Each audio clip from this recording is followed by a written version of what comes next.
Voz é meio, palavra é mensagem, sem a qual a voz fica sem sentido. O Grupo Imagem e Credibilidade e a Companhia da Voz se uniram para levar até você comunicação integrada, credibilidade da voz. Alexandre Jardim. Crises te preocupam? E a sua reputação? Como está? Eu tenho a solução. Rodolfo Lago. Você entende como as decisões são tomadas neste país? Te ajuda a escrever como os melhores jornalistas. Luiz Ximenes. Você já se ouviu gravado? Quer melhorar? Vem pra cá que eu te ajudo. Alexandre Mota. Sem saber qual caminho percorrer, te ajudo a estruturar sua empresa e seus projetos. Estevão Damásio. Use o poder do rádio e dos podcasts para passar a sua mensagem. Pode contar comigo. Profissionais da voz e da palavra em uma fábrica de podcasts, entrevistas, cursos, treinamentos e consultorias e conteúdos que irão contribuir na sua tomada de decisão. Soluções em comunicação. Credibilidade da Voz. Uma parceria dos grupos Imagem, Credibilidade e Companhia da Voz. Oi, pessoal, sejam todos muito bem-vindos, bem-vindas a mais uma edição do podcast Imagem e Credibilidade, Jornal de Brasília. Mais uma semana com muita movimentação. E a gente já começa com um fato que mobilizou Polícia Federal, o meio político, nesta sexta-feira. A prisão do presidente do PTB, Roberto Jefferson. Bem-vindo, Rodolfo Lago, tudo bem? Tudo bem, Estevão? Bem-vindos nossos amigos, nossos seguidores aí.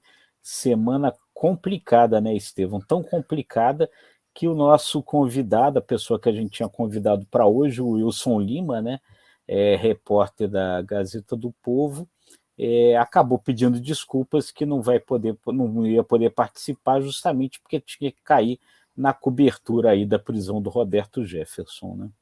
E é até bom explicar para você, nosso seguidor, as redações jornalísticas estão cada vez mais enxutas, né? As equipes são reduzidas e, obviamente, quando cai uma bomba como esta, a da prisão do Roberto Jefferson, em plena sexta-feira, todas as equipes se mobilizam, repercussões, ouvir as fontes, né? Ficar de plantão, provavelmente na porta da Polícia Federal, né? Ouvir os PTBistas, então há muita coisa a ser apurada. Por isso a gente entende perfeitamente e fica para a próxima a nossa conversa com o Wilson Lima. E aí, Rodolfo, os bolsonaristas não esperavam. Acho que ninguém esperava, todo mundo foi pego de surpresa, né? Sem dúvida, né? Embora, né, Estevão, assim, a sensação é de que o Roberto Jefferson, assim como outros, né, assim como talvez até o próprio presidente Bolsonaro em determinados momentos, ele já vinha esticando muita corda, né? Provocando demais, né? Talvez até, né, pedindo que uma coisa dessa acontecesse. Os vídeos que o Roberto Jefferson posta são impressionantes, né? Sempre armado, com segurando duas armas, revólveres imensos e tal, enfim, coisas muito provocativas, né? Muito provocativas e isso ficou claro mais uma vez aí a disposição que a essa altura o STF tem, o Judiciário tem, de não mais ficar botando panos quentes nessa história, né? A partir da famosa live que o presidente Bolsonaro fez lá, com diversas desinformações a respeito do voto impresso, o Supremo deixou claro que já não ia mais ficar sem reagir a essas coisas e que a reação passaria a ser uma reação de ações, uma reação de abertura de processos, uma reação desse jeito que foi essa prisão do Roberto Jefferson, né?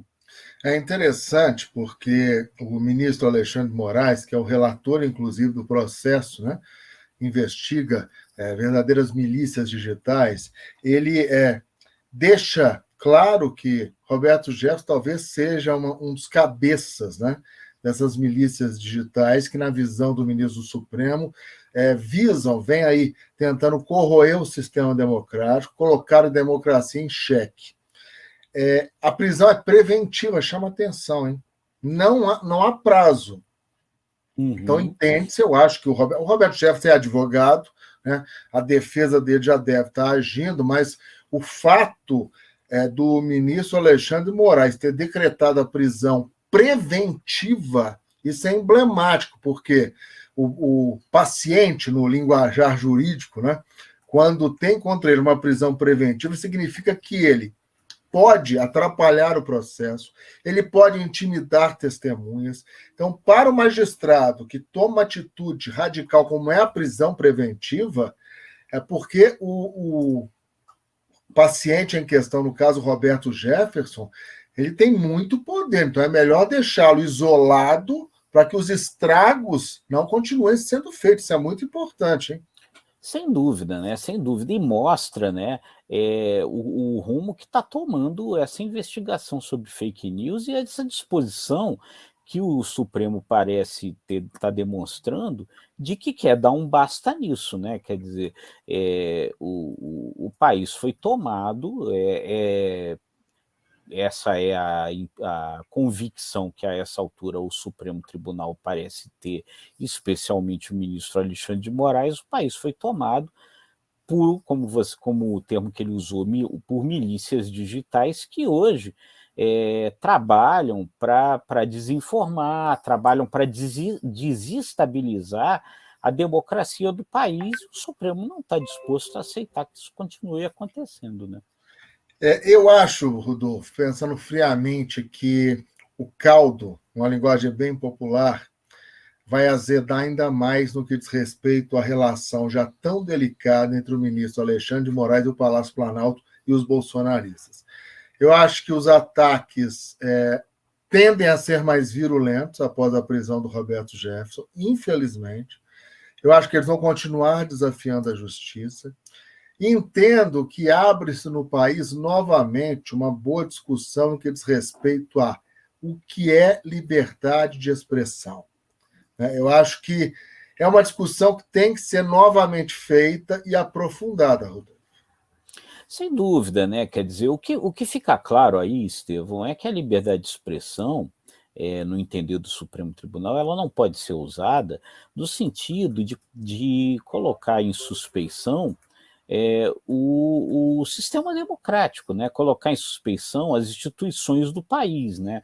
Quer dizer, se você vai numa balada em que você começa a fazer com que as pessoas duvidem do sistema, duvidem das eleições, duvidem, isso daí tudo ultrapassa os limites, né? No entender do Supremo. Por quê? Aonde que esses ministros, aonde que o Supremo está se escorando, né? Liberdade de expressão existe, mas existe aí, no caso, um conflito com um outro dever que a Constituição deixa muito claro para quem é chefe de poder, que é o seguinte: o dever de zelar pelas instituições. Zelar pelas instituições é um dever expresso na Constituição para os ministros do Supremo, os presidentes da Câmara, do Senado e o presidente da República. Eles têm esse dever. Então, o presidente da República não pode, em nome da sua liberdade de expressão, colocar as instituições que ele representa como presidente da República em xeque. Ele não pode lançar suspeitas sobre essas instituições, porque ele está ameaçando ruir o sistema democrático que ele representa, né? Nos vídeos extremamente agressivos do Roberto Jefferson, presidente do PTB, é incrível como ele alimenta, né, uma sede de justiça pelas próprias mãos, de repente, né? Ele alimenta essa sanha bolsonarista de querer desafiar os poderes, de não respeitar os poderes. Ele é advogado, ele deveria muito bem saber que decisão judicial você pode não concordar com ela, então tente derrubá-la, né? Mas não é para usar força que você vai derrubar uma decisão judicial. Claro, olha, me passando a sensação, Estevão, de que, assim, lógico, assim, não há dúvida de que o Roberto Jefferson é uma pessoa extremamente conservadora, Mas me parece haver ali naquilo muito mais de adesismo do que de convicção. O Roberto Jefferson, que hoje adere aí entusiasticamente a tudo isso, é o mesmo Roberto Jefferson, que era parceiro do governo Lula, do governo do PT, até achar que estava sendo traído e denunciar o esquema do mensalão. Mas era no apartamento dele que aconteciam as famosas reuniões, onde esses aliados se encontravam, e o próprio presidente Lula ia lá. Eu sei muito disso porque eu tenho um amigo que foi contratado, saxofonista, cujo trio de jazz foi contratado algumas vezes para animar essas festas na casa do Roberto Jefferson. Então, mais do que essa convicção ideológica, o Roberto Jefferson é uma pessoa que adere a todos os governos, a todos os poderes, adere de uma forma entusiasmada, né? Aí, aderindo de uma forma entusiasmada, hoje ele consegue ser mais bolsonarista do que o próprio Bolsonaro, né? Hoje, inclusive, a Cristiane Brasil, né, que já foi deputada, chegou a ser presa também, e vai ser o discurso, né, dessa ala mais radical, mais conservadora, de que ela e o pai são vítimas de perseguição política. Foi uma das falas da Cristiane Brasil. Né? E é isso aí, eu acho que é isso. Talvez fosse isso que ele estava tentando, né, forçando essa situação para tentar sair como mártir, sair como vítima. Eu não sei se ele tem peso suficiente para isso, mas essa me parece que é a tentativa, né? Podcast Imagem e Credibilidade Jornal de Brasília, analisando os principais fatos da semana. Hoje, eu, Estevão Damasco, com Rodolfo Laco, sem convidados. É a primeira vez, mas é justificável, né? Sexta-feira em Brasília. Caiu uma bomba com a prisão, por ordem do ministro do Supremo, Alexandre de Moraes, prisão do Roberto Jefferson, presidente do PTB, todas as redações, jornalistas, todos estão mobilizados. Então, o Wilson Lima, que já estava convidado, pediu 1000 desculpas, nós entendemos. Então, eu e o Rodolfo estamos fazendo aqui um mapa desses fatos políticos, começando com o último, que foi a prisão do Roberto Jefferson, abrindo as análises da semana. Tem a ver com o voto impresso, Rodolfo. Nós já destacamos também a derrota do voto impresso, e eu achei interessante as leituras dos jornalistas. Uns dizem que foi uma lavada, o Bolsonaro perdeu de lavada, mas há quem vislumbre aí votos interessantes a favor do voto impresso, né? No frigir dos ovos, qual o balanço que a gente pode destacar para o nosso seguidor? Bolsonaro foi o grande derrotado mesmo? Assim, acho que foi feita ali, né? A minha sensação é que o presidente da Câmara, Arthur Lira, Estevão, criou ali uma situação de sintonia fina, né? Eu acho que ele tinha ali um panorama que lhe permitia imaginar que ele poderia colocar aquilo em votação, que não iria passar, como não passou, mas que daria talvez uma saída honrosa ao presidente Bolsonaro, como deu. Antes da votação, né, foram 229 votos favoráveis à PEC, né, contra 218 contrários, quer dizer, a PEC não passou porque ela precisava de 308 votos, né? Mas ela teve mais votos favoráveis do que votos contrários. Chegou a haver uma projeção, feita inclusive pelo PT, pela bancada do PT, de que a PEC poderia chegar a ter até 257 votos favoráveis. Então, eles ali já imaginavam que o resultado seria esse, né? Como se dizia ali, perder por maioria, né? Perder com a maioria, né? Que foi o que acabou acontecendo para o Bolsonaro. Agora, sem dúvida nenhuma, com alguns resultados ali que chamaram a atenção, né? O primeiro deles é que a maioria do PP, partido do Arthur Lira, votou contra a PEC, né? E outra coisa que chamou a atenção foram os 12 votos favoráveis à PEC dados pelo PSDB e a abstenção do deputado Aécio Neves, né? Chamou muito a atenção ali de todo mundo. Essa abstenção do Aécio Neves, o Aécio Neves, inclusive, destacou que tentou justificar, né, a abstenção dele, destacando que, pós-2022, ele acha que o tema deve voltar a ser debatido. Mas, de fato, o comportamento da bancada do PP pode ser interpretado, na minha visão, também como um recado ao presidente Bolsonaro. É óbvio que não havia chances da PEC ser aprovada, a derrota já eram favas contadas, porém, é uma sinalização de que, olha, estamos com você, porém, pero no mucho, né? Pero no mucho. Vai depender dos agrados, do relacionamento, da gente discutir mais a relação. Agora, o Rodolfo, eu acho que uma das consequências práticas foi amenizar um pouquinho o posicionamento do próprio ministro, presidente do Tribunal Superior Eleitoral, porque ele já anunciou que vai tornar mais transparente o processo. Então, esse anúncio dele pode ser para dar uma acalmada. Não é isso, Rodolfo? Sim, sem dúvida, Estevão. É isso aí. Houve também aí nesse processo todo a tentativa ali de construção de um caminho para ver se parava aquilo, né?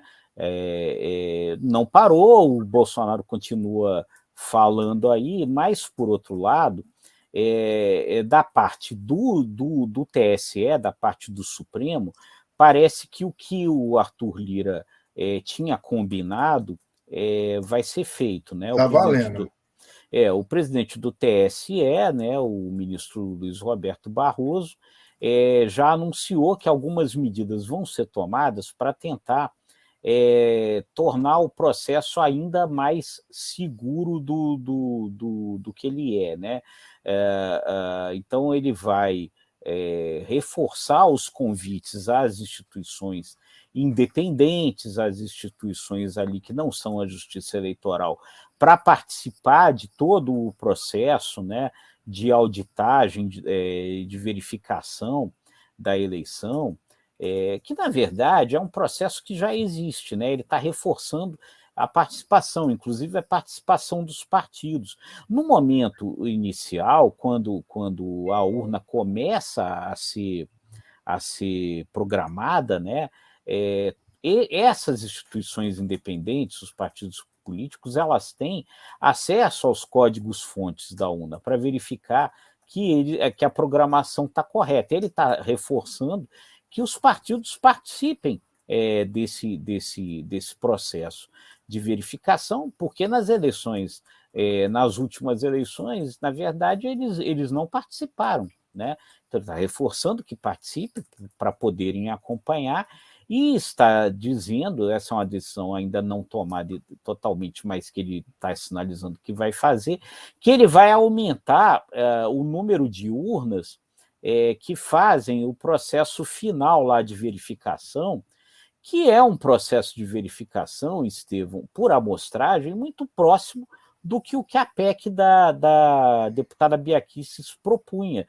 Porque esse processo de verificação, ele na última eleição, ele foi feito com 100 urnas, né? Que são retiradas aleatoriamente de várias sessões eleitorais. Aí essas urnas são colocadas numa sala fechada, com câmeras e tal. E aí o que acontece? A eleição é domingo, né? No sábado, véspera da eleição, pessoas que são convidadas pela Justiça Eleitoral preenchem cédulas de papel, igual aquelas cédulas de antigamente que a gente... com os nomes ali dos candidatos, enfim, que vão disputar a eleição para os vários cargos, de presidente, governador, deputado, senador, etc., voto branco, voto nulo, enfim, como se fosse uma eleição normal, né? Essas cédulas de papel são colocadas numa urna. No outro dia, no dia da eleição, então as pessoas são convidadas para digitar naquelas urnas aqueles votos que estão nas cédulas de papel, né? E no final se verifica se o voto computado na urna é o mesmo voto que estava nas cédulas de papel, é feita essa contagem. Ele tá falando de ampliar isso, aumentar dos 100, das 100 urnas que eram auditadas assim, fazer um número maior para isso ficar mais amplo, né? Quer dizer, então, por amostragem, uma amostragem mais ampla, ele cede um pouco, dizendo o seguinte: olha, o que a Bia aqui estava propondo, nós vamos fazer por amostragem, mas uma amostragem maior do que normalmente feita. Né? Eu entendo que é uma postura equilibrada e inteligente, eu diria até estratégica nesse momento. Não cabe ao Supremo, ao TSE, ficar puxando ainda mais a corda. Deixa a força desproporcional ficar do lado do Palácio do Planalto, né? Se é que ela vai continuar. Mas eu acho que quanto mais transparente, quanto mais aberto o processo, melhor para a própria democracia brasileira. Porque aí você mina, e aí abro um parênteses, acho que esse é o desafio dos membros da Justiça Eleitoral, você mina quaisquer discursos de perdedores ano que vem. Né? Porque o discurso está pronto. Né? Quem perder, principalmente se for o presidente Bolsonaro que não conquistar a reeleição, o discurso está pronto. Então, você mina, abre tudo, aumenta, triplica o número de urnas que podem ser auditadas, enfim, para acabar com essa chorumela aí que não acrescenta nada. O país tem muitos outros assuntos a serem enfrentados, né, Rodolfo? Sem dúvida, né? Antes, só complementando, diminuir ao máximo a possibilidade de argumentos, né? Quer dizer, o partido ao qual o presidente Bolsonaro se filiar para disputar a eleição, a gente ainda não sabe qual que vai ser, será convidado pela Justiça Eleitoral para acompanhar todo o processo. Se não acompanhar, está sendo omisso. Se acompanhar e disser que está tudo bem, também diminui a possibilidade de argumentação de que o processo é suspeito no final, né? Agora, ele vai ficar dando trabalho, Estevão, ele vai ficar ali criando dificuldade o tempo inteiro. Né? Vamos continuar acompanhando. Mais um tema que mobilizou essa semana, o quase depoimento do líder do governo na Câmara, deputado Ricardo Barros, ex-ministro da Saúde, na CPI. Foi uma sessão muito tensa, provocações de ambos os lados, houve 2 suspensões, e aí no final não teve mais jeito, o ministro, que no primeiro momento era convocado, virou convidado, e agora virou convocado de novo. Dá para extrair algo aproveitável desta sessão muito curta, Rodolfo? Olha, Estevão, enfim, ele vai ter que voltar. Foi um negócio, né? Impressionante, né? Do ponto de vista ali da ousadia do deputado Ricardo Barros, né? Quer dizer, o deputado Ricardo Barros chegar lá na CPI e dizer que a CPI está atrapalhando o processo de aquisição de vacinas, realmente foi uma coisa inacreditável que provocou uma reação irritada caldo entornou ali, né? Dos senadores. Porque estava quase. Porque, na verdade, o que ele estava falando, né, Estevão, não é bem assim, né? Ele estava falando sobre o processo de aquisição da vacina CanSino, que é uma vacina chinesa, né? Dizendo que a CanSino estava desistindo de vender vacina para o Brasil por causa dessa pressão da CPI, porque ela não queria passar ali por aquela inquirição da CPI, que acha que tudo é suspeito e tal. Bom, primeiro, a CanSino não foi aprovada pela Anvisa, primeiro ponto importante. Segundo ponto importante é que logo depois da declaração dele, a própria CanSino veio declarar que não era bem assim, que ela continuava interessada em negociar a vacina com o governo brasileiro, sim. Ela só estava descredenciando o intermediário, né, que é a empresa Belcher do Paraná, por uma questão de compliance, ou seja, por não estar mais confiando no intermediário. Então, não era de jeito nenhum porque a empresa CanSino, o laboratório CanSino chinês, estava constrangido pela inquisição da CPI. Então, então ele ali, com uma ousadia impressionante, né, lançou ali uma versão absolutamente distorcida, né, que fez com que o seu depoimento fosse interrompido naquela hora, para talvez voltar depois, né? Me parece ali que os senadores ali interpretaram o seguinte: olha, o Ricardo Barros é muito habilidoso, ele está tomando conta desse cenário aqui para desinformar, e então é melhor a gente parar isso aqui antes que vá longe demais, né? É interessante. Eu mantenho até uma postura crítica, porém responsável. Eu acho que assim foi uma estratégia para tumultuar mesmo, não tem cabimento algum esse argumento que a CPI atrapalhou o povo brasileiro. Foi o processo extremamente burocrático, enviesado, o balcão de negócio, entre aspas, em que se transformou o Ministério da Saúde. Isso sim, esse conjunto da obra, né, é que minou a própria credibilidade. A CPI está ajudando.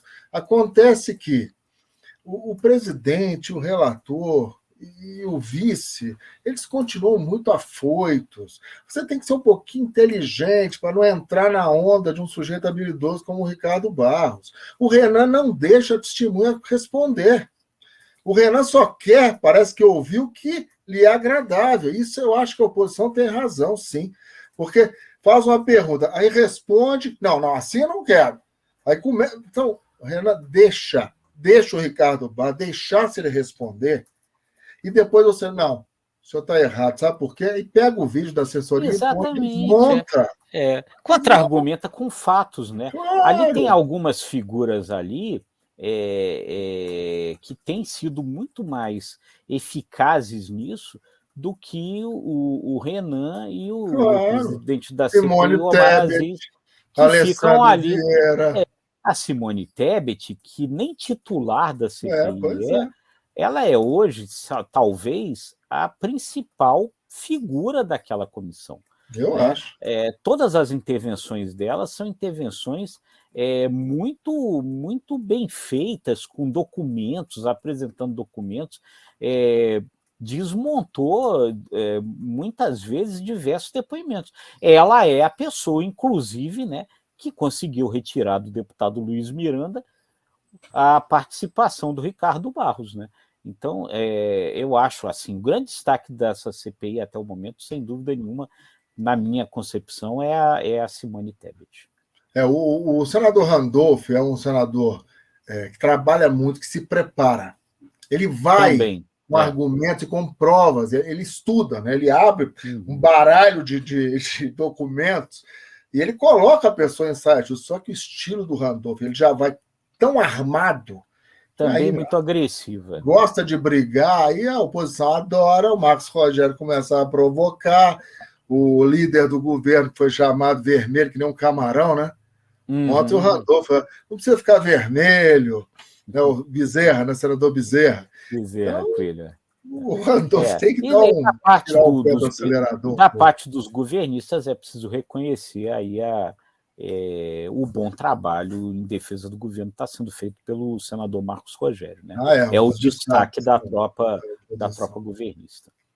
Então, vamos para o nosso último tema, que é um tema que, se fosse do desejo de quem está colocando isso em pauta, deveria passar meio que despercebido, né? Passar o trator, a reforma eleitoral.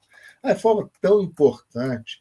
Mas aí tem CPI, tem tanta coisa acontecendo, e aí o negócio está passando que nem um trator. O Distritão caiu, mas tem outros pontos aí que quase ninguém entende, né? Está confuso. Não, sem dúvida, né? Na verdade, ali, o que está acontecendo, né? A gente não sabe, né? E até o presidente do Senado, Rodrigo Pacheco, já deu uma sinalizada de que provavelmente isso vai haver um recuo no Senado e isso não será aprovado, né? Na verdade, de forma mais geral, a tal reforma até esse momento é para fazer retornar ao passado, né? Quer dizer, o mais importante ponto aprovado ali foi o retorno da possibilidade de coligação de partidos nas eleições proporcionais. E a coligação de partido na eleição proporcional, Estevão, sem dúvida nenhuma um problema, né? Porque vamos entender como é que se dá o voto proporcional, né? Que talvez às vezes as pessoas não compreendam muito, né? Cada partido, de acordo com o seu tamanho, ele tem o que se chama de coeficiente eleitoral. É um número determinado de votos que elege um deputado, né? Então, vamos dizer que o coeficiente eleitoral de um partido é 10 mil votos, né? E aí um deputado se candidata e ele recebe 20 mil votos. Então, o que acontece? Ele se elege com os 10 mil votos do coeficiente eleitoral. Os outros 10 mil votos que ele recebeu vão para a coligação, para eleger outros deputados. E aí é o seguinte, vamos dizer que esse deputado seja do PT, né? E na coligação está lá o PP, do Arthur Lira. Isso não é um absurdo. Na eleição passada, por exemplo, o PT e o PP estavam coligados no Piauí, por exemplo. Aí, bom, elege-se lá o Jair Bolsonaro, presidente da República, né? E aí o deputado do PT se elege com 10 mil votos e tal, os outros 10 mil votos elegem um deputado do PP, e o PP dá uma banana para o PT e vira aliado do presidente Bolsonaro. Você, eleitor, que votou num cara do PT, elegeu um cara que hoje faz o contrário do que você pensa, né? Isso é muito complicado, né, Estevão? Isso é muito complicado. As coligações nas eleições majoritárias não tem esse problema, porque a cabeça da chapa é o partido no qual você votou. Então, isso não vai acontecer. Mas na eleição proporcional, você pode ajudar a eleger um cara que faz, no final, o oposto do que você pensa. Isso daí não dá, né, cara? Isso daí realmente é um problema, uma distorção do processo muito grande. E que provoca o surgimento dessas legendas nanicas de aluguel, né? Existem diversas histórias aí de partidos que venderam apoio, né, em troca de verba, em troca de dinheiro. Isso vai voltar para trás, né? Recuo inacreditável. Vamos continuar acompanhando, mesmo porque o tema vai ter que passar também pelo Senado. De qualquer forma, Rodolfo, vamos olhar um pouquinho para frente agora. Para a semana que vem, para encerrar, o que você vislumbra aí? O que você coloca na nossa agenda? Olha, Estevão, eu acho que a gente precisa continuar acompanhando o tamanho dessas disputas aí entre os poderes, né? Especialmente entre o presidente Bolsonaro, o poder executivo e o poder judiciário, né? Essa prisão hoje do Roberto Jefferson, ela mostra aí que realmente o Supremo não está disposto mais a botar panos quentes. A época das notas de repúdio passou, né? Então, eu acho que outros capítulos virão. O presidente vai tentar, da sua parte, também tentar esticar a corda, né? Ele chegou a falar aí, né, nas Forças Armadas como poder moderador. As Forças Armadas não são poder moderador, né? As Forças Armadas são subordinadas aos demais poderes, né? Tendo como chefe supremo o chefe do executivo, mas não são poder moderador, ela não tem poder nenhum.